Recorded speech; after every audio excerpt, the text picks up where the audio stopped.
As former member of the Church of Jesus Christ of Latter-day Saints, David Archuleta continues his nationwide book tour talking about his new memoir, Devout, Losing My Faith to Find Myself. We had a faithful Latter-day Saint with same-sex attraction reach out and want to come on the show to share his perspective on David's book and his life experience being a faithful member of the church while also having same-sex attraction. We had a phenomenal conversation, really excited for you to hear his perspective. All this and more. My name is Jackson Wayne Paul, and welcome to Latter-day Saints. What power shall stay the heavens from pouring down knowledge from heaven upon the heads of the Latter-day Saints?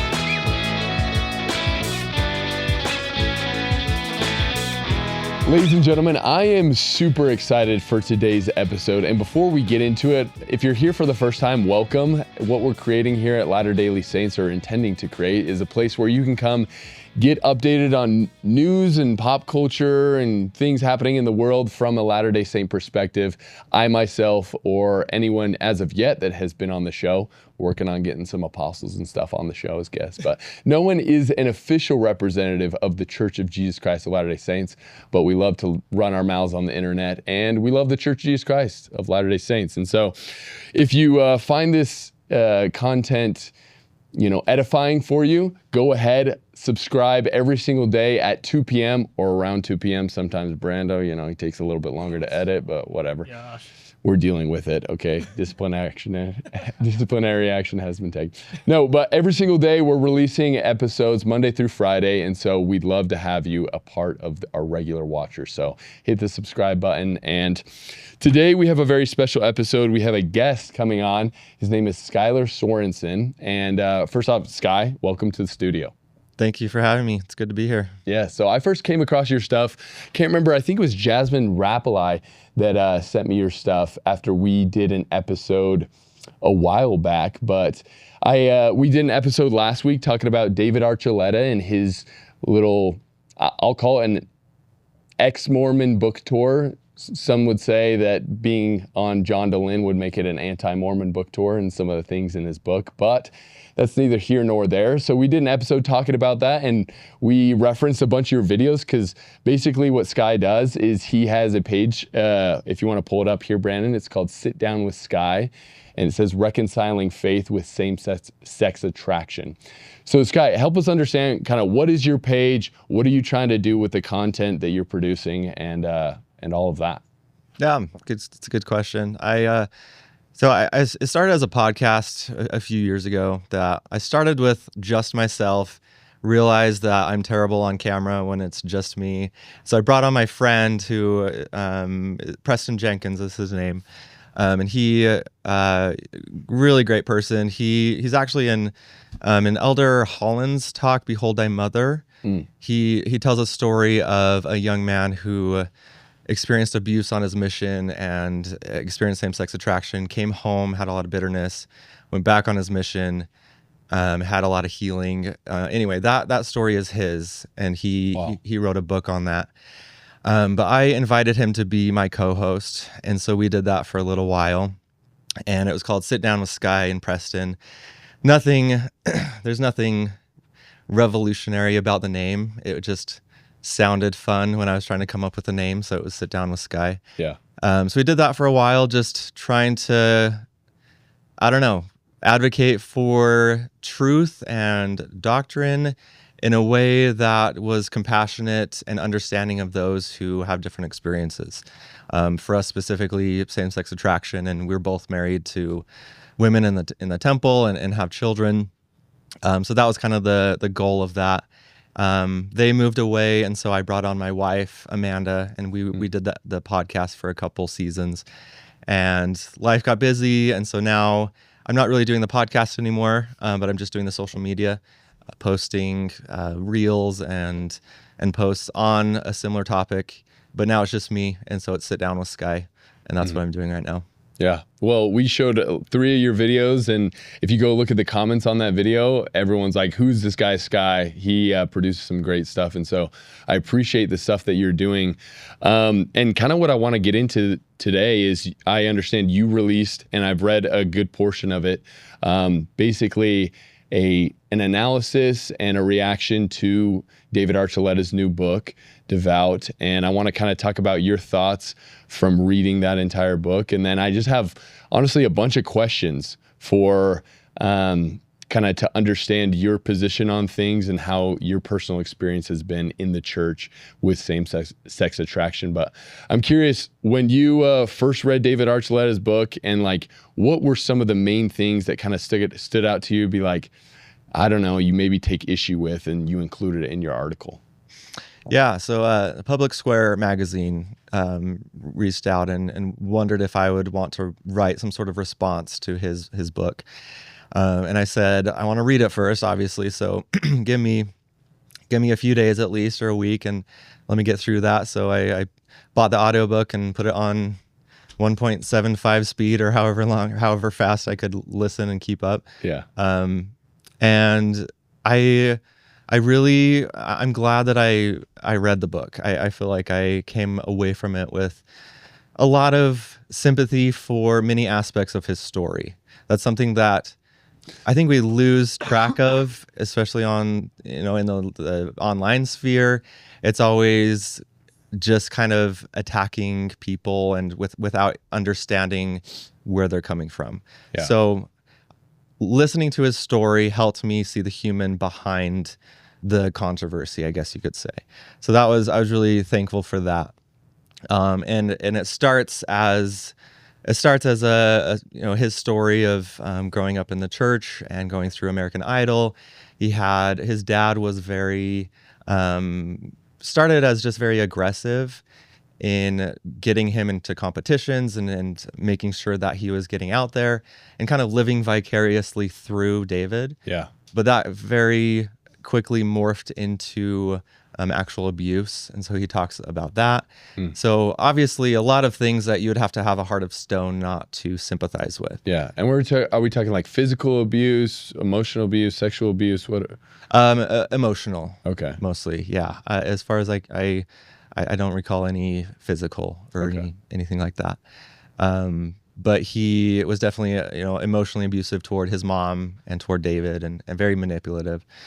So understanding that side of it helped me see the human again in David, and it starts that way. So I appreciated that, but the story does take a left turn, and it definitely moves away from. He starts off very respectful of our beliefs, but it does move more in the direction of being a little bit more dismissive, or he kind of pokes fun at some of our beliefs.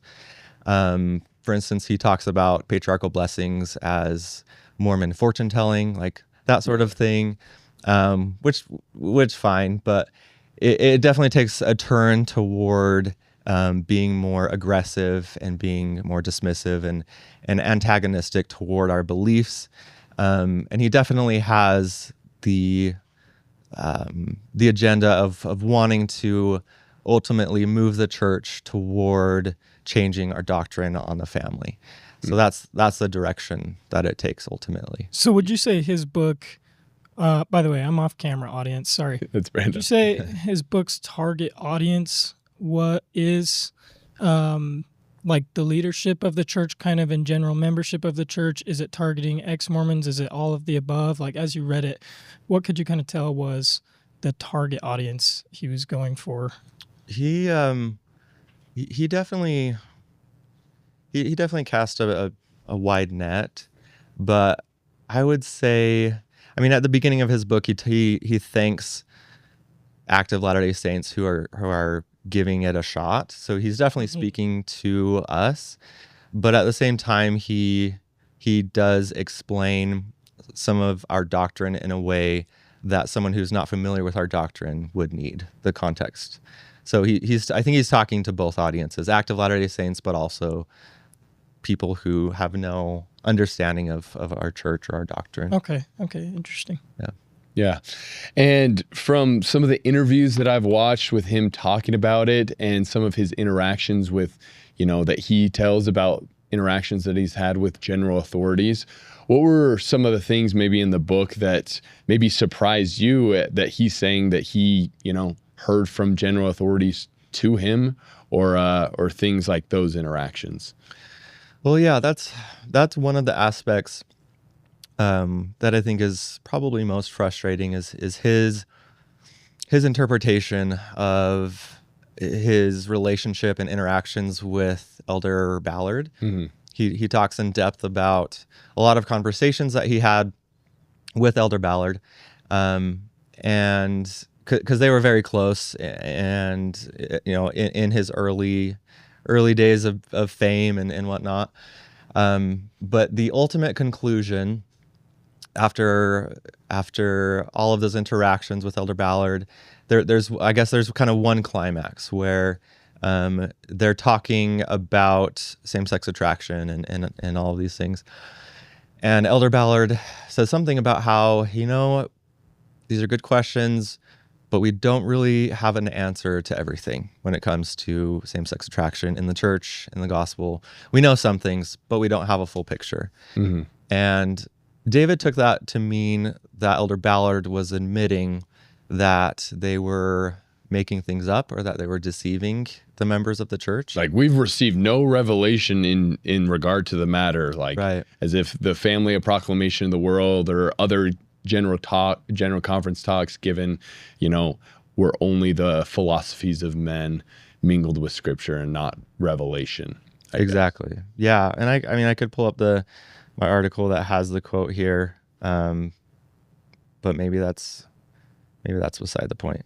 But yeah, he has that interpretation. And so what tends to happen is when there's a sort of flashpoint in Latter-day Saint in our world, there's something that happens related to the LGBTQ conversation.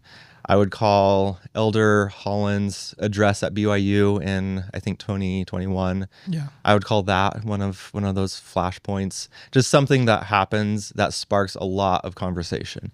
Mm-hmm. And I think David coming out as gay a few years ago was one. This book seems to be one, maybe not quite as big. But whenever something like that happens, there's kind of two things. There's like a predictable pattern. There are members of the church who use it as an opportunity to either dismiss or dunk on these individuals, or just kind of double down. But then there are also those who use it as an excuse to undermine doctrine or to minister without any sort of truth tied to it. For some reason, that's human nature, right? We just kind of go to extremes. The extremes are usually the loudest. And by saying this, I'm not saying that truth itself is somewhere like in the gray in the middle, but our approach to truth or how we interact with it usually is kind of more of a balance. We need to understand people and be willing to sympathize with them. People like David, even as they are interpreting our doctrine incorrectly, even as they're making these claims that are not true. We need to be able to sympathize with the person and separate that from truth. But for whatever reason, that's just such a hard thing to do. For myself included, I'm not immune to that. But it's something that is a very predictable pattern that we see anytime something like this happens. Yeah, and unfortunately, honestly, and Brando, if you could actually pull up the video that we did talking about David Archuleta and go to the comment section. I remember, and we can take a look at it here, if you look at the comment section, in some aspects, I was like, all right, this is a little concerning. This is a little too much. But a lot of people, I think specifically in the case of David Archuleta, being that he was such a public figure as branded himself as a Latter-day Saint. And I think because of his immense talent, like whenever he was in the limelight of like the secular world and represented as like one of us, you know what I'm saying? Then to go from that, I guess, poster child, of the Church of Jesus Christ of Latter-day Saints to then making that like, I'm an ex-Mormon TikTok. And like a lot of people saw this shift and they felt, as many people, said in the comments, a little betrayed and as if like, you're saying in his book, he caricaturizes some of our beliefs, saying that patriarchal blessings are Mormon fortune telling and things like that. But Brando, if you'll zoom in a little bit, let me just see if we have some examples here. Maybe I would have to do a little bit more preparation. But if you just go look at the comments, there are some that are a little bit more in that dunking realm, like without a whole lot of compassion and just being like, oh, he's a typical ex-Mormon, anti-Mormon now, like XYZ. And then there's other people erring on the other far side where, kind of advocate for those same things, like, oh, we just need to wait for doctrine to change, for people like David to be accepted and things like that. And so I'm curious, like, in your own experience in your life, well, first off, like, besides like, how would you see your own identity besides just labels like gay or same-sex attracted, you yourself? Yeah, I get this question a lot, and it's a good question. So in the past, I've used labels like gay, I mean, I still kind of do sometimes. Gay, same-sex attracted, sexual minority. There's like all of these different kinds of labels to talk about the experience of same-sex attraction. So for instance, my book, Exclude Not Thyself, I just forgot my subtitle of my book. Exclude Not Thyself. Man, it's been a minute since I read this, or since I Brandon's pulling it up here for us. But it has the word gay in it. Thriving as a covenant-keeping gay Latter-day Saint. Wow, that's an awesome subtitle. Yeah. So thriving as a covenant-keeping gay Latter-day Saint. So I use the word gay in there. Uh-huh. Link in description for this book, by the way. Yeah. But I have used that before, but there are shortcomings to using that phrase, because when you say gay, a lot of people think the active lifestyle of pursuing a same-sex relationship and LGBTQ activism, and it's hard to blame them for doing that because they're kind of one and the same. If you use sexual minority or same-sex attracted, it kind of pathologizes your experience almost, or puts too much emphasis on it. So it's kind of a catch-22. There's no clean way to talk about it. And so a lot of times people will say, why even bring it up? Why even have that as part of your identity? And my answer to that question is, it's not part of my identity. It's a way to describe an experience that I have. That's the way that I try to use that, maybe not always effectively. But it also depends on who I'm talking to, who my audience is, as to what term I'll use. But all in all, my actual identity is, those three core elements that President Nelson taught us: child of the covenant, disciple of Christ, child of God. Those are what I try to have as my core, obviously. But then I'm also a husband, I'm a son, I'm a father. I'm all of these things that make up my actual identity. And I put all of my stakes in those. And then same-sex attraction, that's just like an adjective that I use to describe my experience. Yeah. And I'm really grateful that you're so outspoken about your experience and kind of the way you've been going about navigating it, because we see a lot of people in the public realm that go about it, some in the way of like Charlie Bird and his husband, or David Archuleta, or you yourself, because, and help me understand, when did you, I guess, realize that you had these feelings, and then taking the route of, finding a wife, getting married, having kids? When was that something that you decided you wanted to pursue?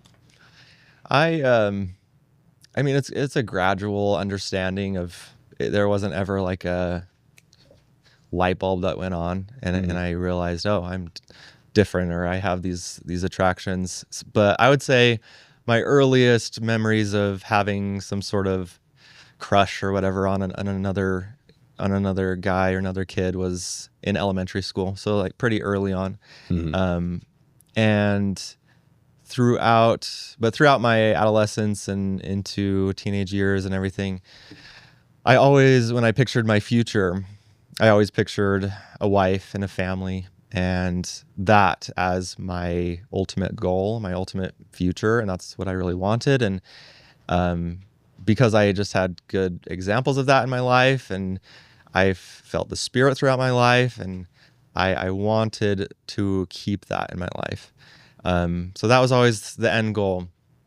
I always had fears associated with that, obviously, like everyone does. But some of those fears were tied to same-sex attraction, how not only would I may be able to not make it work, but I would have to put this on a daughter of God who it would create complexity in the relationship, and that would be hard for her, and I wouldn't want to do that. And so I opened up about it to my bishop and a few close family members a few months before I left on my mission. Mm-hmm.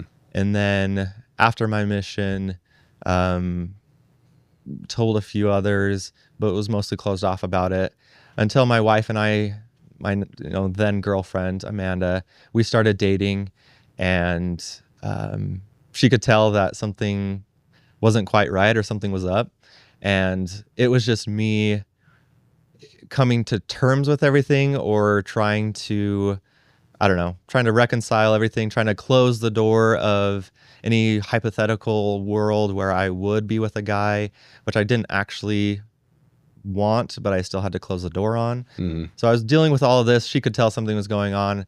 And so at that time I opened up to her, and it acted as a springboard for future conversations about what our relationship would look like. And she was very patient and amazing. And she didn't have all the answers. Neither of us did, but she was willing to wrestle in that sort of messiness while we figured it out as best we could without knowing everything.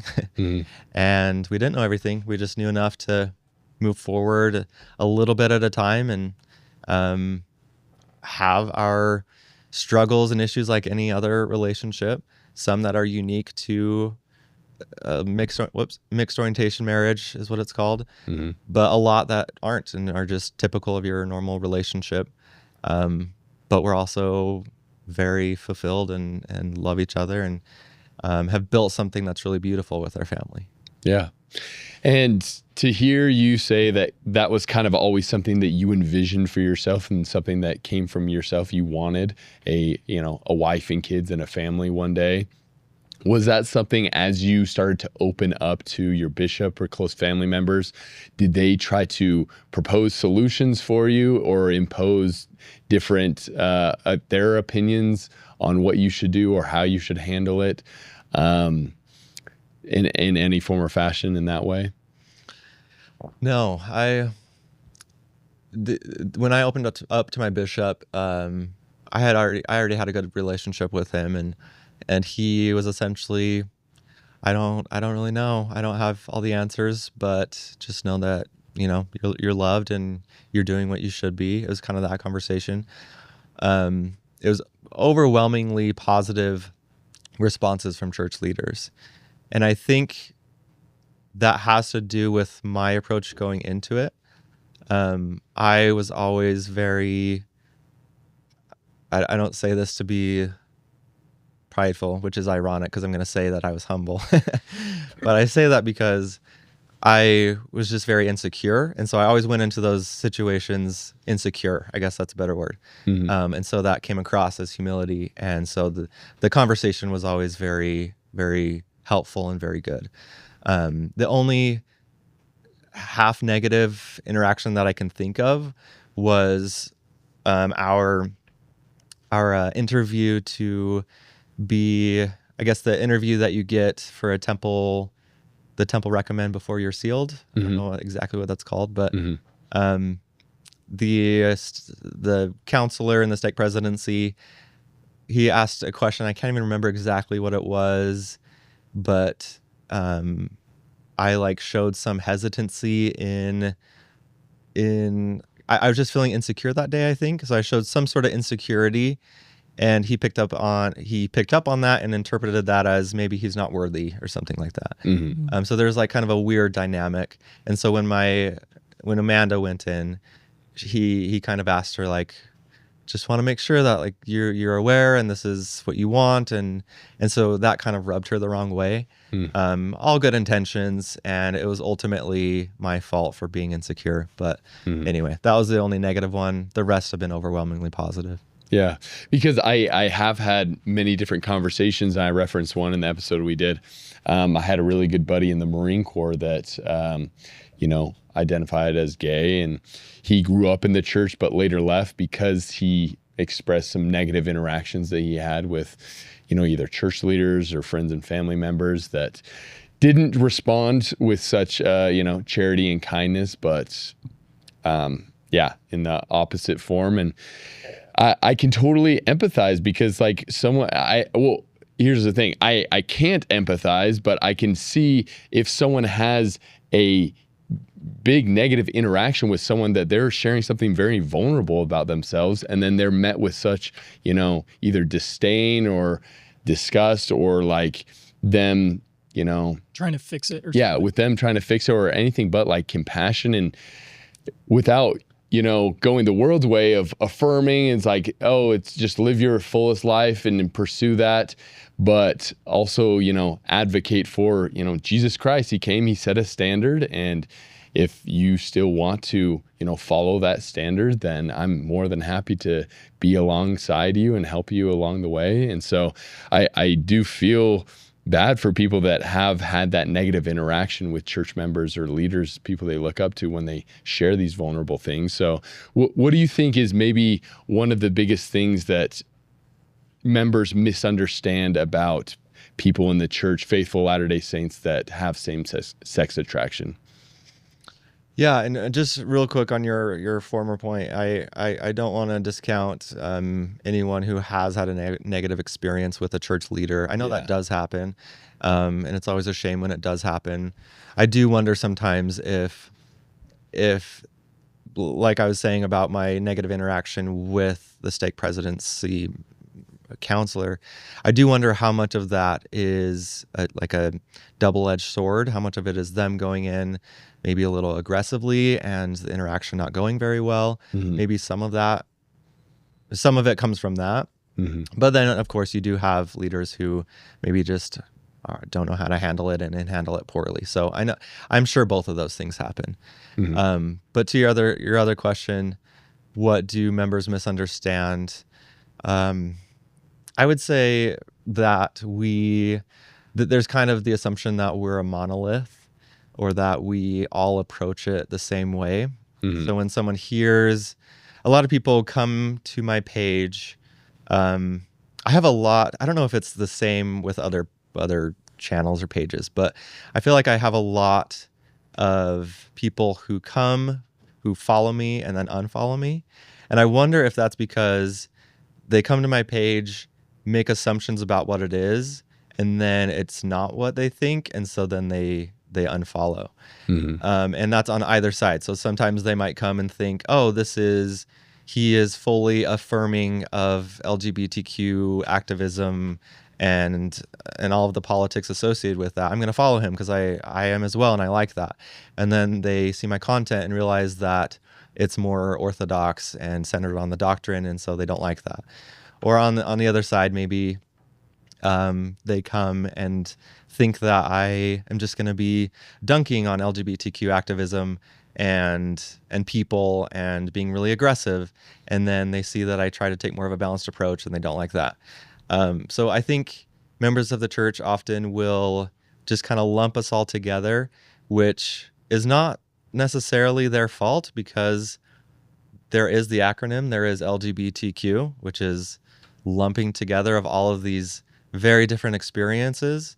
Because not only is the experience of same-sex attraction or the experience of being gay so different from the experience of identifying as transgender, so lumping those together is confusing. Not only that, but the experience of identifying as gay is so different from experiencing same-sex attraction, but being married to a woman and being an active participating member of the church. Mm-hmm. Like there are all of these different types of approaches to this. But a lot of times people will lump it all together and see it as all good or all bad and not try to parse these things out, which I think we have to do. Yeah, I know. This is interesting, but some of the most negative things I've heard said about the transgender community have come from either my friend or other friends that I mentioned that do identify as gay. Yeah. And so, like, and if you don't have an opinion on this, that's fine. But like, do people that have same-sex attraction, are they frustrated that, it is lumped into one big thing, like that acronym LGBTQ? I think you see a lot of that, even within those who are gay and actively living that lifestyle. You do see a separation or an attempt to separate those things, that the acronym and those experiences, just because they are so different.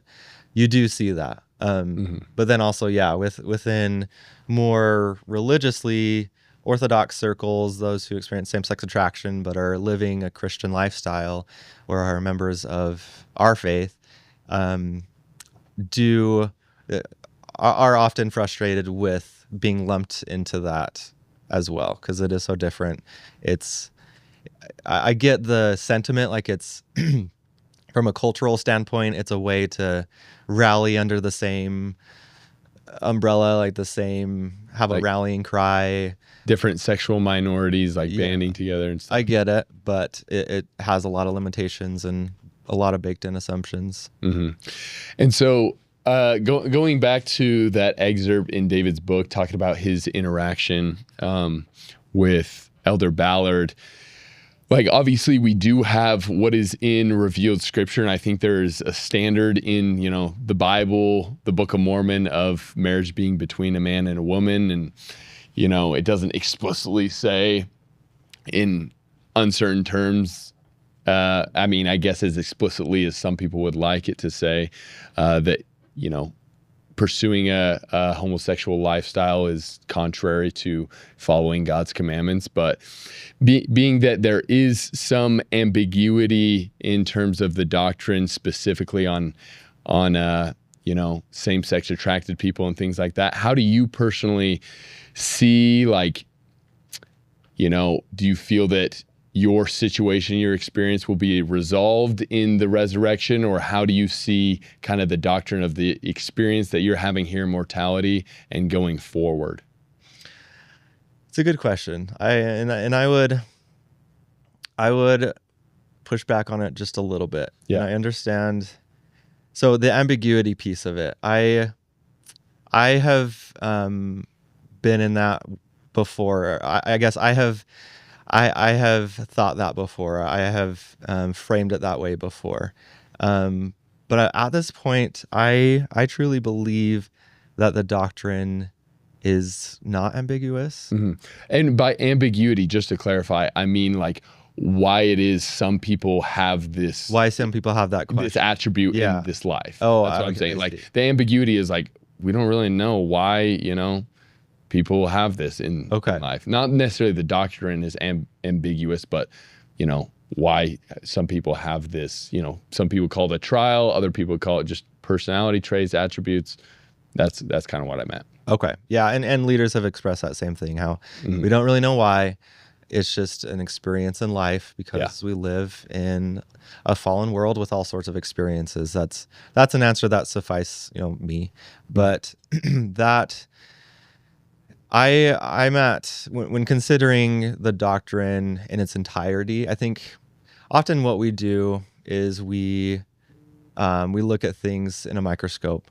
But if you look at the doctrine in its entirety, the family structure is something that's not just like a side quest, it's not just something, an obscure teaching that a leader taught once. If people compare same-sex marriage to things like the priesthood ban and polygamy, in that it's eventually going to change. Yeah. But I think the mistake that we make there Obviously, there's a policy versus doctrine conversation, which people have talked about at length, and I think we should talk about. We confuse those two things.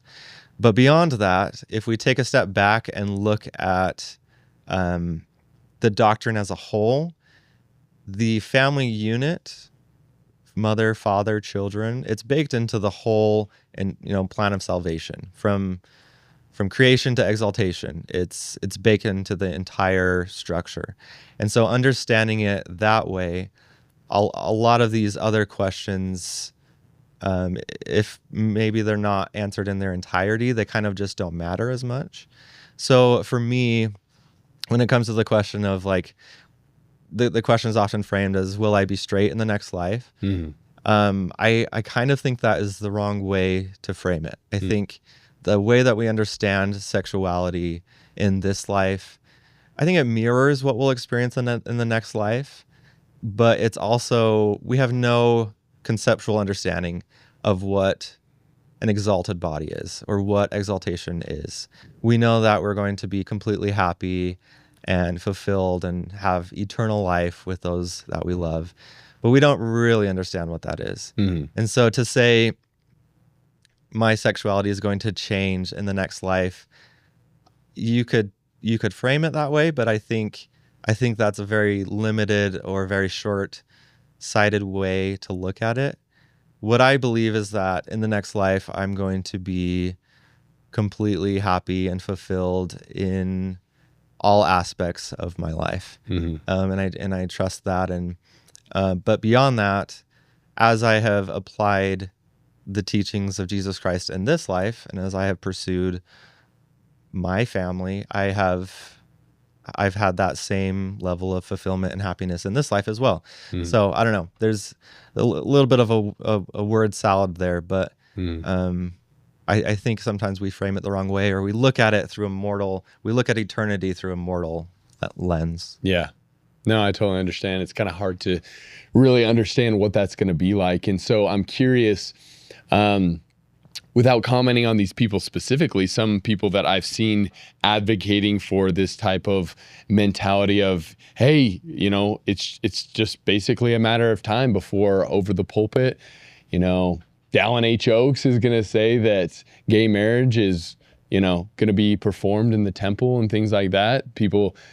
I've seen that more advocated from people that, to my knowledge, don't have same-sex attraction, like Jim Bennett or Richard Ostler. Not that you need to comment on these people specifically, but do you think advocating for that type of mentality is, one, productive, and two, like, what do you think that is motivated by?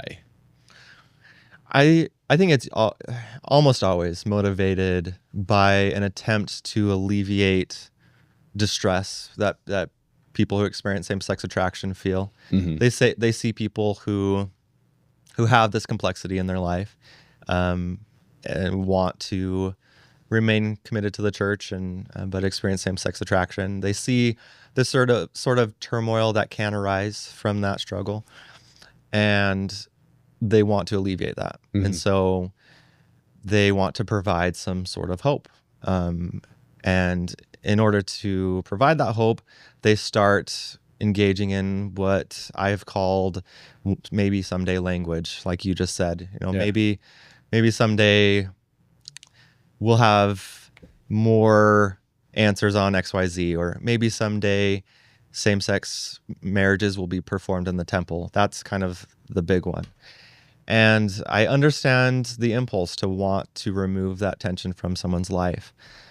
But I've compared it to, in my article, I compared it to running a race and hearing people from the sidelines yelling assurances that they're going to change the location of the finish line before you get there. But you don't know when or where it's going to change. So that sort of uncertainty creates hesitation. That doesn't create hope. And I worry about those in the church who experience same-sex attraction or are wrestling with these questions in their own lives. Maybe it just has to do with someone that they love who has this experience. Hearing that quote unquote hope, I think can be really paralyzing. It paralyzes people in their faith and causes them to not be able to move forward in any meaningful way, because how are you supposed to dedicate your life to something if the entire plan and the entire foundation of that plan is going to shift entirely? And so I know that I've seen that in my life with people that I love, and I've worried that, or not worried, but I've wondered that if I grew up in this environment where that idea is so prominent, would I have been able to get to where I am now, where I have been so blessed to have a wife and a family and eternal, working toward this eternal family? I don't know that I would have been. And that brings me a lot of pain for those who are growing up with these wrestles, so when I see that, I understand the impulse, but it also kind of irks me, and I wish that I could convey how damning that can be. Yeah. So, I mean, it sounds like they have good intentions, like you're saying, to, give hope, help alleviate, this situation that a lot of people find themselves in. But in the practice, it kind of almost does the opposite, maybe. Yeah. Is that right? Yeah. I guess I would ask, and maybe you've kind of answered this throughout already, but is there, maybe if not like a perfect or totally correct way of doing it, is there a careful approach or a loving approach to oh wait, I just lost my train of thought real quick. So you were just talking about how hope, right? Is there a loving way to still give hope and still, stay with the doctrine? Like, I'm just curious, how do you approach that? Since you kind of, on your page, you kind of counter what these members are doing that we just talked about a little bit. At least that's what I've seen. You may define it differently. How do we express a feeling of hope for people with same-sex attraction? No, I'm glad you asked that, because I think there is a way. Easier said than done, but the real hope should be in Christ. And so the more we can first listen to people, listen to their stories, don't try when you're in that mode of just listening, don't try to offer solutions right then. Maybe just listen. And then at that point, depending on the relationship dynamics, the stewardship, all of these things, maybe offer what amount of hope that you can when it comes to the gospel and Christ, and how our real hope should be in him. Because if we have hope in him and his gospel, and believe what he said regarding eternal life and how that is the path toward ultimate joy and ultimate happiness, then the answers that we don't have right now, we might want an answer to them, but the answer doesn't actually matter right now. Because if we believe him, we believe what he said, our hope should be in him. So it's a little ambiguous, but it'll, I think, depend on the conversation, the person, the relationship. But as much as you can, putting that hope, bringing it back to Christ, will ultimately help, I think. Well, no, that really helps me understand. And what I'm hearing you saying, of course, it's not like a one size fits all the time, but it's basically no different than just sharing the hope of the gospel of Jesus Christ with anybody, whether they have same-sex attraction or not. It's the principles and the doctrines of having hope in Jesus Christ, and it doesn't necessarily have to be approached differently than if you were teaching anybody about hope in Jesus Christ, because that's why we have the scriptures and that's why we have the doctrine. And so, like, yes, it's a case-by-case basis and depending on the individual person. But what I'm seeing in principle is that we can just continue to share the gospel of Jesus Christ with each other as it is, and not have to take some sort of special detour from it to try and get around this. Is that kind of what I'm understanding a little bit?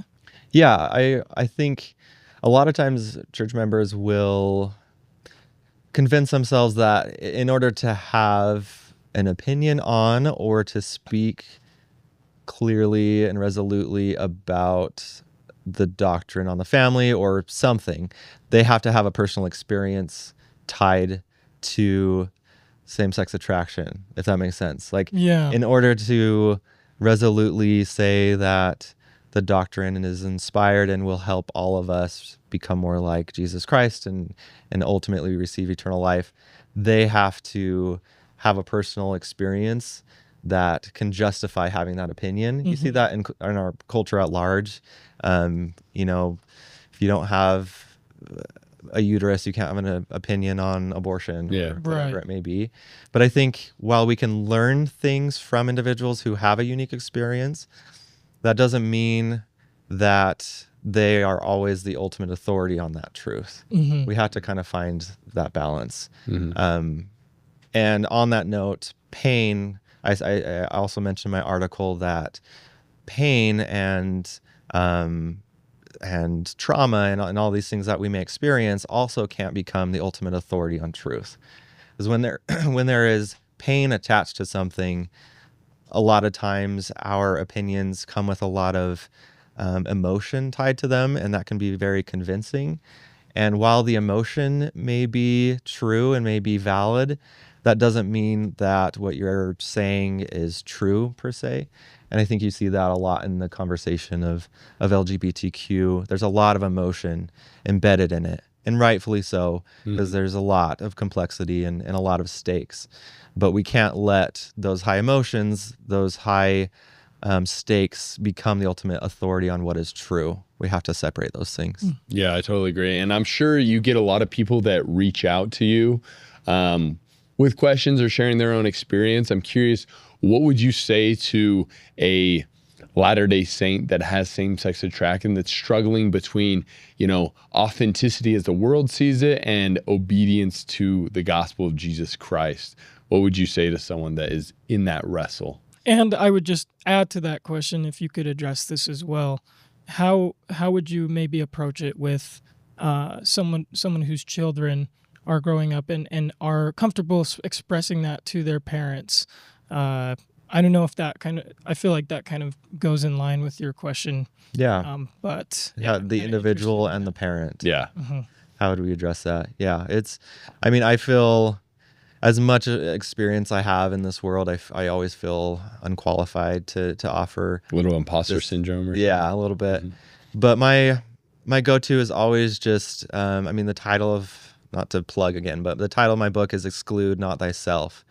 And the reason I chose that is because I think there is a tendency in people who experience this, experience same-sex attraction within a faith context, especially, to isolate themselves. And I mean that in a few different ways. Either to see themselves as so different from everyone else that they retreat into themselves, or see that in the way that maybe God doesn't love you as he loves other people because you have this experience. There are just a lot of different ways to see yourself as the exception to the rule. Either you think I'm above the rule so I'm an exception, I don't have to follow the rule, or I'm like beneath the rule, I guess you could say, or I'm not worthy to even pursue that route.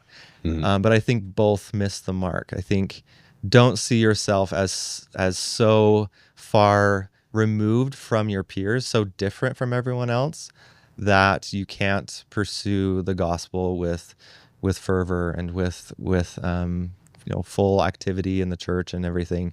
And the same would apply to the parent. Don't see your child as so uniquely different, or like in a negative way. Don't see them as so different that you have to treat them as the plague or treat them as a special case that you're unqualified to parent.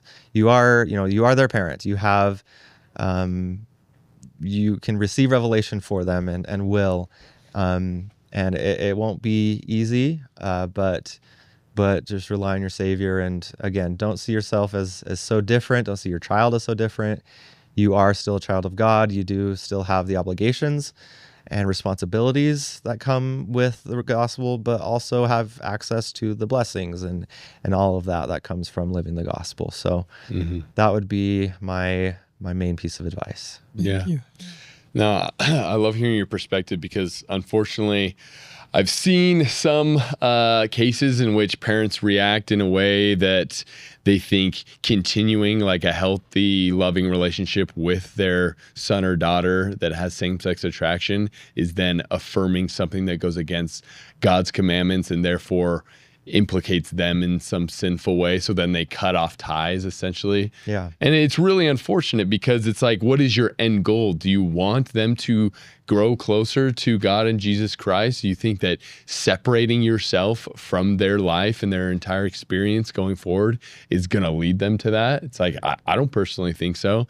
And so, finding ways to, again, if someone's struggling with that, I think one of the first questions I would ask is, after I can, understand and hear them out and hear their experiences, do you still have a desire to follow Jesus Christ and be a part and active, participant in his restored gospel?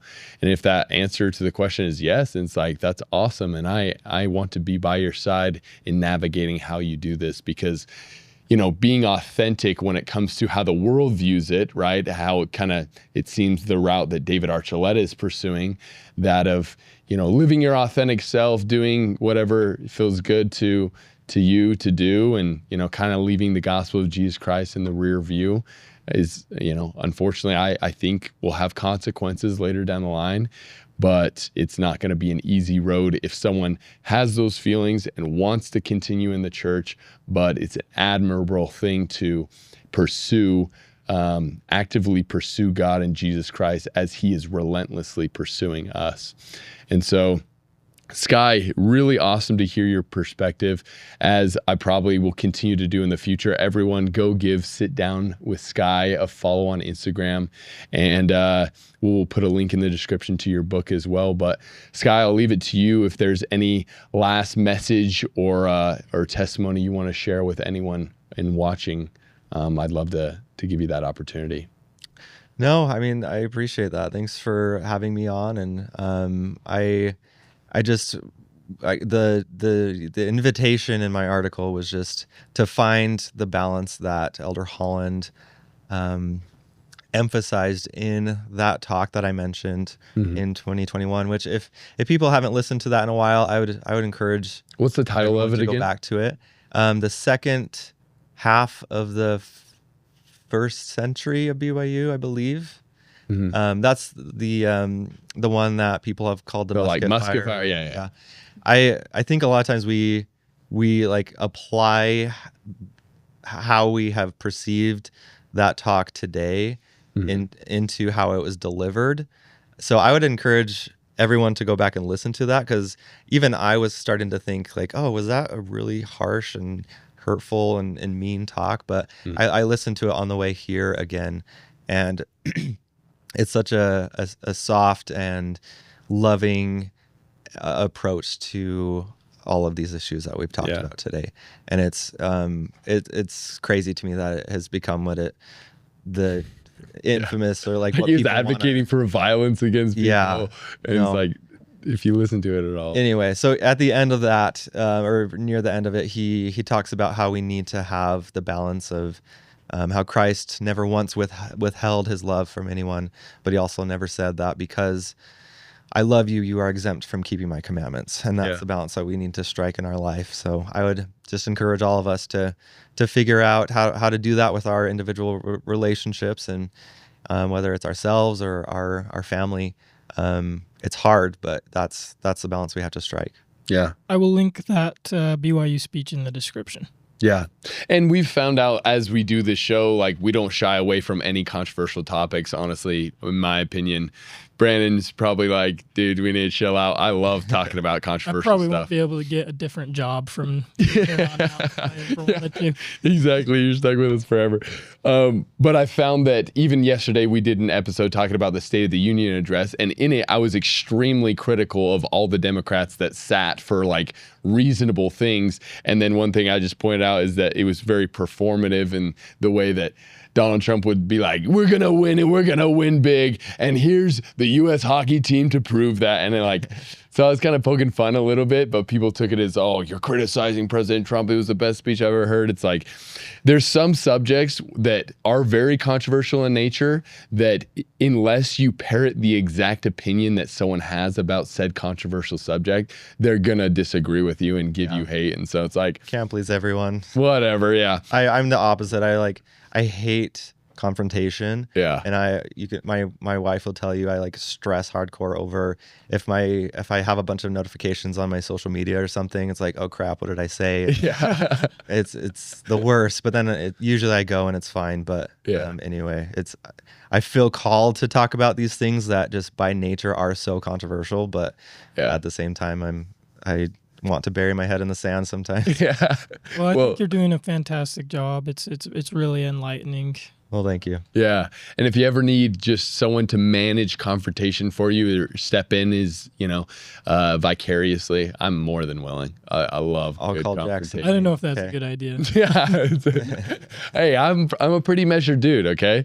Ask any of the dozens now of people that have left hateful comments or DMs or emails that I have then gotten on the phone with, and we end up being homies. It's true. Except for that one guy, and I'll always mention him, okay? He doubled down, which honestly, you got to respect. Yeah. You got to respect.